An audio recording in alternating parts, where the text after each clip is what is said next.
By the middle of the 19th century, railway travel had made the world a much smaller place.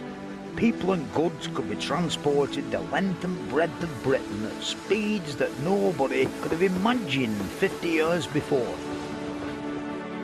Then steam power was introduced to the oceans to make sea travel between the continents faster. Sadly, none of the big steam-powered liners have survived. Unlike railway engines and traction engines, they were just too big and costly to renovate and keep running once their time was up.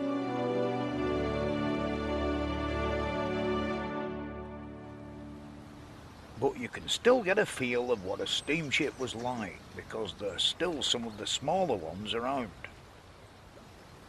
This lovely old steamboat is the SS Sir Walter Scott, built in 1899 by William Denny of Dumbarton.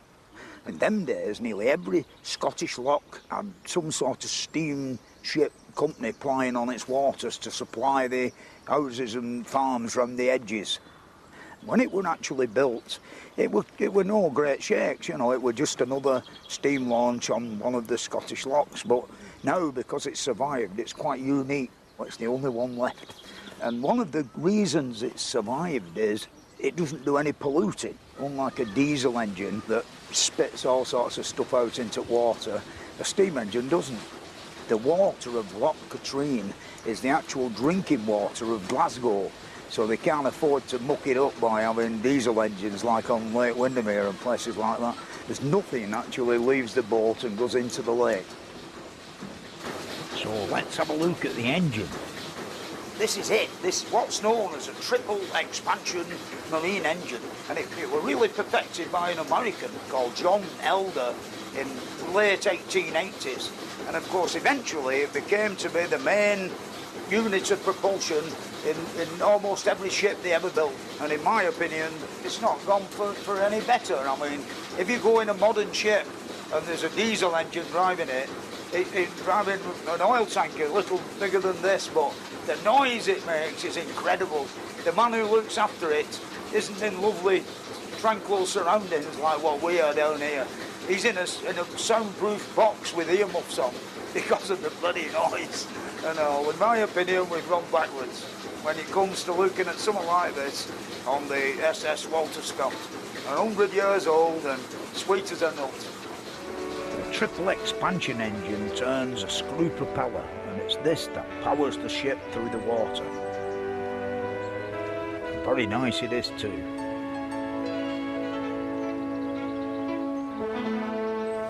But the first steam-powered ships were propelled by paddle wheels like this.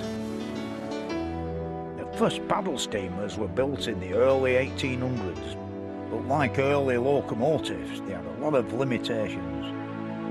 They weren't very seaworthy, and the great problem were keeping them supplied with coal because the boilers were uneconomical. And of course, when they rocked over, you got one side out the water and all sorts of terrible things happened. They were mainly used on rivers and very near the coastline. So something else had to happen. And it was one of my heroes, Isambard Kingdom Brunel, who made the breakthrough.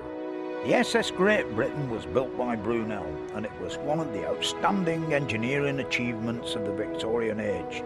It was the first big ocean-going ship to be constructed from iron and powered by steam. Brunel's original plan had been to build a Great Britain with paddle wheels, but he knew that paddles weren't the best form of propulsion for crossing the ocean. About this time, a new method of propelling ships was being developed, which involved having a screw propeller attached to the stern of the ship below the waterline. Brunel decided that this was a big advance on the paddle wheel, so he made changes to his design. The development of the screw propeller was one of the most important in the history of seafaring. Brunel went on to build an even bigger ship, the Great Eastern, which had paddles and a propeller, but it was the propeller that went on to rule the waves. Within 25 years of the launch of the SS Great Britain, massive advances have been made in the building of propeller-driven iron steamships, and from the middle of the 19th century onwards, all of the great transatlantic liners had propellers. All the really big steamships have gone, but there's one or two small ones survived. And this one behind me, the SS Shieldall, was built in Glasgow in 1955. And it had a rather different occupation when it was first built. It was owned by Glasgow Corporation, and they used it for delivering treated sewage out into the sea. In the summer months, they told me, it doubles up as a passenger boat. So as well as sailing out to sea with the treated sewage, it had a load of passengers on as well. It must have been a bit whiffy. Anyway, it survived here now, and it's here in Southampton, and they do cruises. It's one of the few seen sailing round the Solent today. So I'm going to go and have a look at the engines and what it's all about inside. Hello, John. How are you doing, mate? Hello, Fred. All Good right. to see you. Thank you. Yeah. Come and have a look at our boiler room. Right. Aye. Aye. Yeah. Have they always been oil-fired, these boilers? She was built as a coal-fired ship, Yeah. but she was converted in the shipyard before she left. Ah, so we never had any... We've never had any coal shoveled in. What pressure do they run on? It runs at 180 psi. Yeah, that's a fair pressure, isn't it? Mind you, for compounding 3 times, you need to start off with a big high pressure, don't Well, you? you do, yeah. How often do you have to sweep the tubes? Oh, we got steam soot blower. Yeah, Which we can, blowing. yeah, we blow yeah. it right out of the tubes. Oh, yeah, I tried that. Unsuccessfully. Well, we see we've got the advantage that the ship can go sort of out of sight of the land. The big black cloud. Yeah. Oh. Anyway, we'll now retire to the engine room Okay, and then. look at the triple expansion engines. Aye. We could perhaps explain what a triple expansion engine is. The steam from the boiler comes into the high pressure cylinder first off, and the exhaust from that then goes into a medium pressure cylinder, and the exhaust from that then goes into a low pressure cylinder, and the exhaust from that then goes into a condenser where it is condensed, and it goes into the feed tank and then is pumped back in the boiler again. Yeah. They've got to preserve as much of the clean water as they can, haven't they? That's right. The thing is, everything on a ship like this is run on steam, including the steering. The steering gear has got a 2-cylinder reciprocating steam engine. This alters the rudder angle through a rack and pinion arrangement working on the rudder quadrant. Rudder movements are transmitted from the ship's wheel on the bridge by hydraulic pumps, which form part of the wheel assembly. Right. Oh, it's Welcome nice to in the here, bridge. isn't it? Yeah. All these lovely brass electric switches. yes. You could have that on your sideboard. How does it work, this? Like, I know it's the steering gear. It's a hydraulic system. Yeah. Well, The do wheel any- connects yeah. to a gear wheel inside here, which Yeah. pushes 2 rams up and down. Yeah, So as yeah. one ram goes up, the other one goes down, and you displace fluid along the pipeline Yeah, to that little the engine we've receiver. just been looking at. That's it. right. Yeah, yeah. Yeah, it's even, there's even a check here where I noticed when you move wheel, the pressure. Yeah, Look that's at right. that, 200 psi already, just that. Yeah, that's good, that, isn't it? There it is.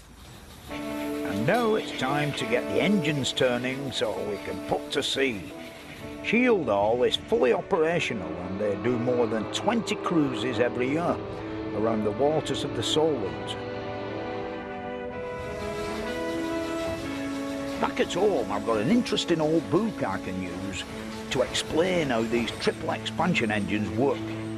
You're on this lovely engraving of a triple expansion engine where you can, more or less self-explanatory, the steam comes in at the high pressure cylinder end and it pushes the piston up and down after the valves let it in, you know, sort of thing.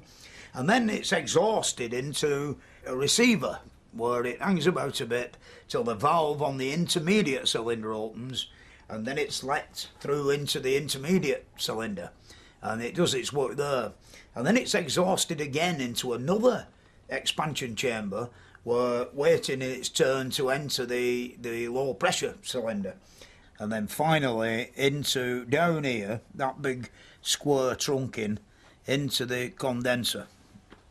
What in actual fact is happening is they're using every ounce of the power of the steam. It's actually used 3 times, you know, in like a single cylinder mammoth type thing. It's just used once and it goes up the chimney. as you might say. But in here they get, I mean, at sea they've got to get every bit of economy that they can. And of course they made quadruple expansion engines and all sorts of different variations with 3 cylinders, one on top of the other. But in a boat there's no room for that, so you've got to go long. Although the really big ships have all gone, you can still see what the huge triple expansion engines that powered them were like, because they weren't just used in ships. This is the Bratch pumping station near Wolverhampton, which has been restored by an old friend of mine, Len Crane. And the triple expansion engines in here are the sort of size that the ones on the Titanic would have been. Anyway, come up here, Fred, and have a look. Do you want to go through there? Yeah. This is where it all happens. It's almost like a ship, isn't it? Yeah. Yeah, well, then basically it's the same engines that were in the Titanic. Yeah, beautiful. Yeah. Crossing the North Atlantic. When we first opened that regular the very first time, and it moved and turned over, a lovely feeling. Lovely feeling.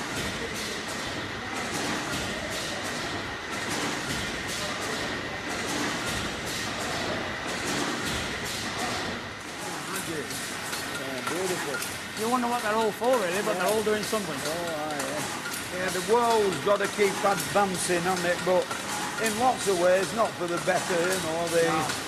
Instead of sitting in a bloody office with a mouse and one of them, what do they call the computer? Len's a real good steam man, and he's known this engine and been involved with it for nearly 60 years. But this isn't all he's got here. Parked outside, he's got this lovely steam crane. There's not many of these around, and there was no way I was going to leave without having a go on it. We've got 3 speeds, you see. Not synchro, man. Yeah. Come on, I'll do it. There you are. Right. All right, a little toot. Yep. These cranes were built to all big industrial Lancashire boilers, the length and breadth of the country. It's on the motorway, of course. Yeah, there's no pumps along the motorway. The boilers would weigh up to 40 or 50 tons, and it would take a week to get from Wolverhampton to Birkenhead with such a huge load. It's a very versatile engine. A crane and a big traction engine all rolled into one. So when they've got a boiler to deliver to the docks or the shipyards, the crane will be used back at the works to lift it onto the trailer. Once you were loaded up, the traction engine would take over and tow the trailer from the works to the docks. And once it got there, the crane will be used to unload it. I really enjoyed that. But getting back to the water, the canals were still very important. Even though railway mania had gripped the country by the middle of the 19th century, the canal network was still thriving for the transportation of goods, and steam power came to the canals. This is the steam narrowboat, the President. It's 70 foot long and it's always riveted wrought iron with an elm bottom, and it was powered by a compound steam engine. The problem with the steam-driven canal boat is the fact that the machinery took up too much room. Like, you could get 25 tons on a normal horse-drawn canal boat, but one driven by steam, you lost about 12 tons of valuable cargo space. It had one good thing about it, though. It could pull 2 fully loaded canal boats called butties behind it as it went along. So I suppose in some ways, you know, it were a bit of an improvement on an horse. The boiler is coke-fired and is fed with filtered canal water by a steam pump. The original engine has been replaced and the power now comes from a simple twin-cylinder engine that came originally from a Thames launch.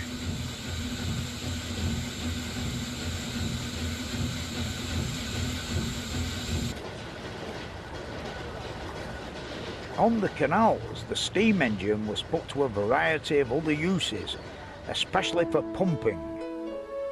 This is the Crofton pumping station on the Kennet and Avon Canal near Marlborough in Wiltshire. The canal which connects London to Bristol at this point is much higher than any natural source of water. And of course, every time a boat comes to cross over the summit, the water's got to be pumped up out of the river by the beam engines to enable the locks to work properly.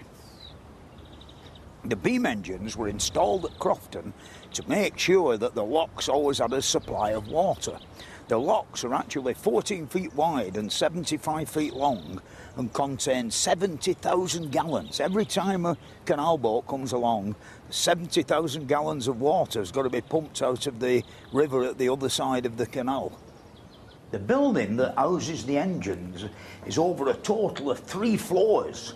And this is the top floor where, of course, the great beams are, and they're pivoted on the beam wall, which, of course, is the main wall of the engine house. It goes across from one side to the other and straight down into the foundations. And, of course, it's very strong because it's got to support all the pull and thrust of the engine. It's actually got 2 working engines in here. One of them is an 1812 Bolton & Watt, which is the oldest working beam engine in the world, still in its original building and still doing its original job.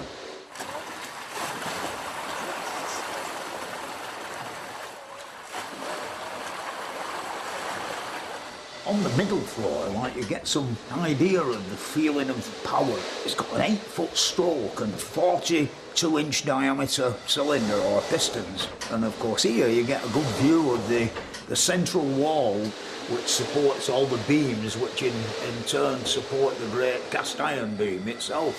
Because the actual engine house is really part of the engine.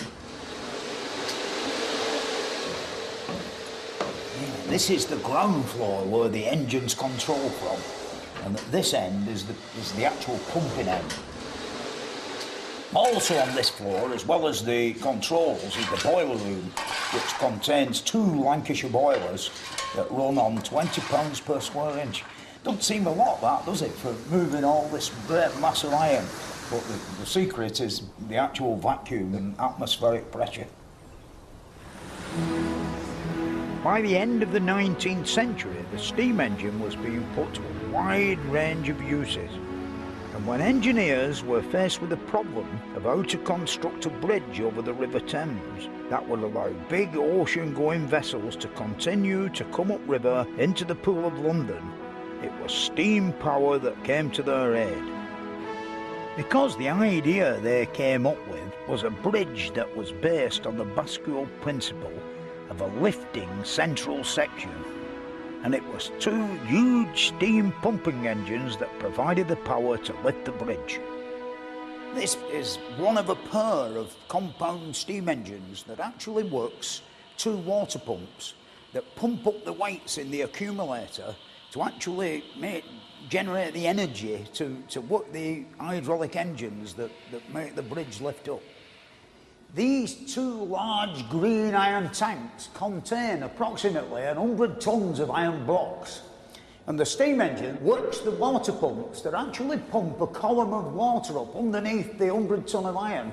And when this valve here is opened, like I'm going to do now, the whole 100 tons comes down on the piston, compressing the water and enabling the hydraulic engine to move and work the quadrant that raises up the bridge.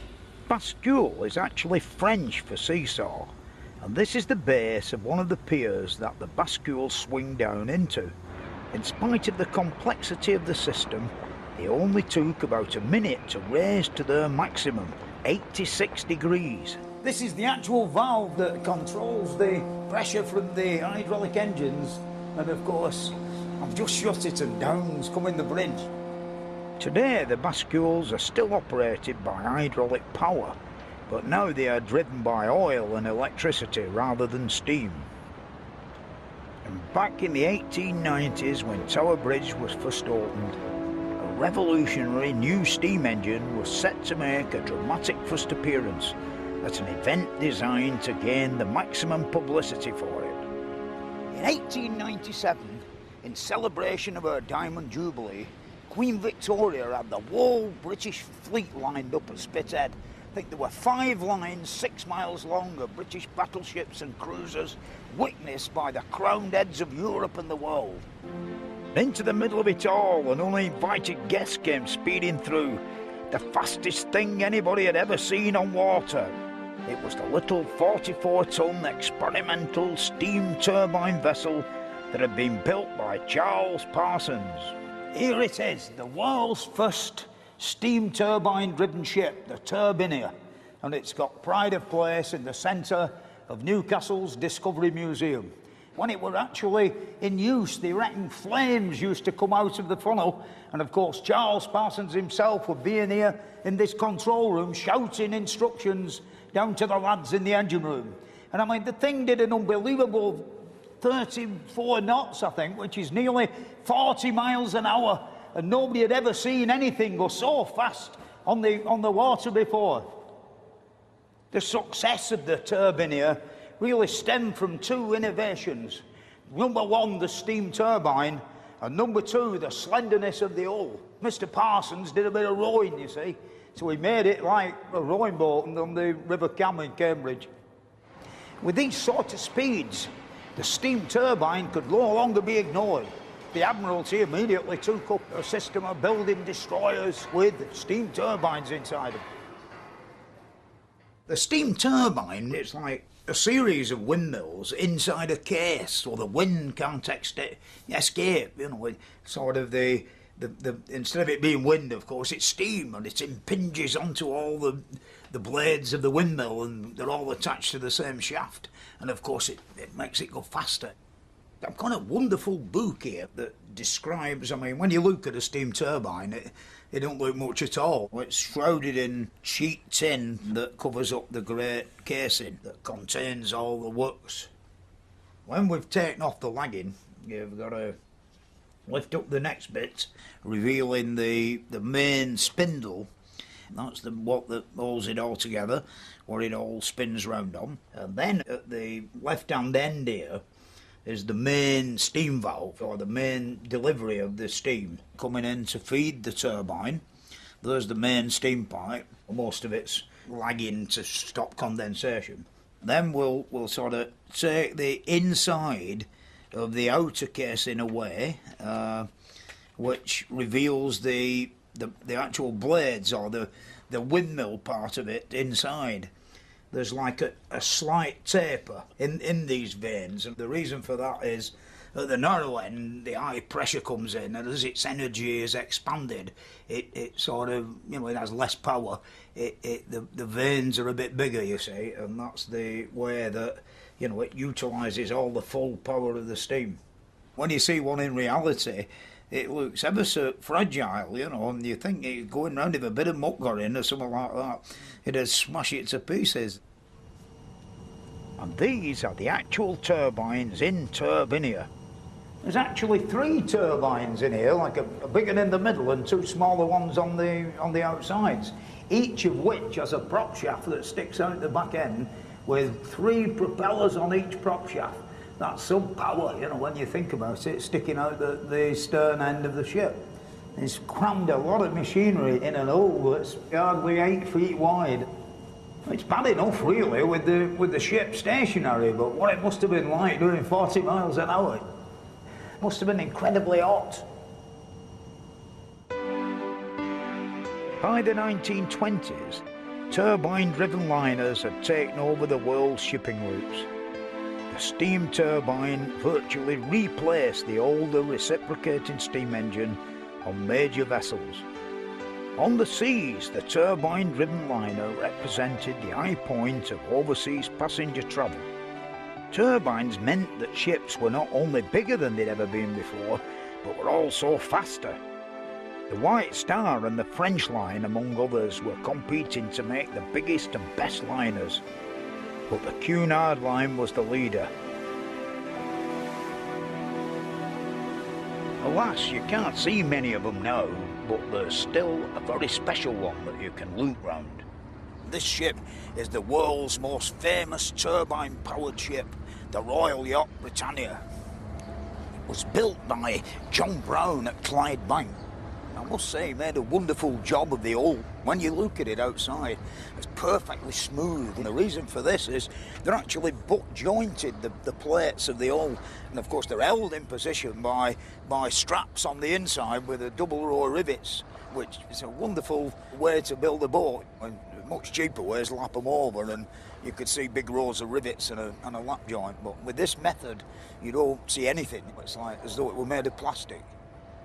I named the ship Britannia. The Royal Yacht was launched in 1953 and commissioned in 1954. And between then and 1997, it ferried the Queen and the royal family around the world almost 1,000 times. Here I am in the heart of the ship, the engine room. And of course, these are the turbines. The steam comes from the boiler house along this big fat pipe here into the high pressure cylinder, which is the smaller of the two black things. When the steam had done its work in the turbines and it turned the spindles round into the gearboxes, which are these two big white bits with lots of lubrication pipes on and all of that, it then in turn turned the two prop shafts to the stern end of the boat, where it turned round the propellers, and away we went. It actually took Britannia more than 1 million miles around the world with these two engines without a real major refit. This is one of the two great gearboxes that transmit the power from the turbines to the prop shafts. The prop shafts are 30 metres long and about 12 inches diameter, and turn the propellers at the other end, at the stern end of the ship, which are 10-foot diameter. And it developed 12,000 horsepower and, of course, propelled the ship at 21 knots. This area here were quite important. It's where the whole ship were controlled from, of course, on orders from upstairs on the bridge and the captain. But all these beautiful chromium-plated wheels represented full forward gear and full backward gear, and all the pressure gauges and vacuum gauges were all important on, you know, getting it all running in the right direction. I mean, there's lots of wonderful bits about it that wouldn't normally be on an ordinary ship. I mean, steam valves have a notorious habit of dripping, and of course they've got beautiful chromium-plated drip trays with little drains underneath, so no doubt it was some guy's job every morning to come round with a draining can and drain them all off. When you've done with the main steam turbines that propel the ship, you've still not done with steam round here. There's another 3 steam generating sets. You know, I'm stood here in sort of a miniature power station with 3 steam turbines that generate all the electricity for the ship. Charles Parsons had revolutionised marine propulsion with his invention of the steam turbine, but the turbine was to have an even greater impact on the provision of power for the 20th century and beyond.